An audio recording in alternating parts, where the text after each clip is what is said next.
حضرت حمزہ رضی اللہ تعالیٰ عنہ رسول اللہ صلی اللہ تعالی وسلم کے چچا اور اسلام کے عظیم بہادر صحابی تھے۔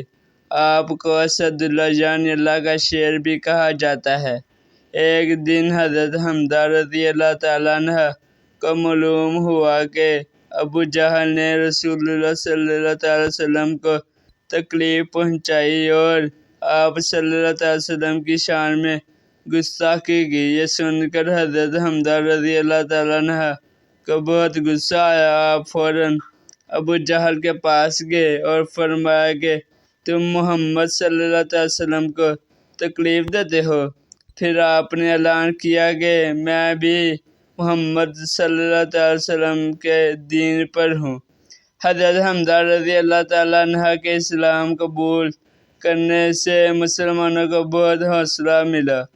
آپ ہمیشہ رسول اللہ صلی اللہ تعالی وسلم کے ساتھ کھڑے رہے اور اسلام کی حفاظت کے لیے اپنی جان کی پرواہ نہ کی۔ غزوہ احد میں حضرت حمزہ رضی اللہ تعالیٰ عنہ نے بڑی بہادری سے جنگ کی۔ آپ شہید ہو گئے، لیکن آپ کی قربانی تاریخ اسلام میں ہمیشہ یاد رکھی جائے گی۔ حضرت حمزہ رضی اللہ تعالیٰ عنہ کی زندگی ہمیں یہ سبق دیتی ہے کہ حق کا ساتھ دینا، بہادری سے سچ پر قائم رہنا اور اللہ کی راہ میں قربانی دینا ایک مومن عظیم صفت ہے۔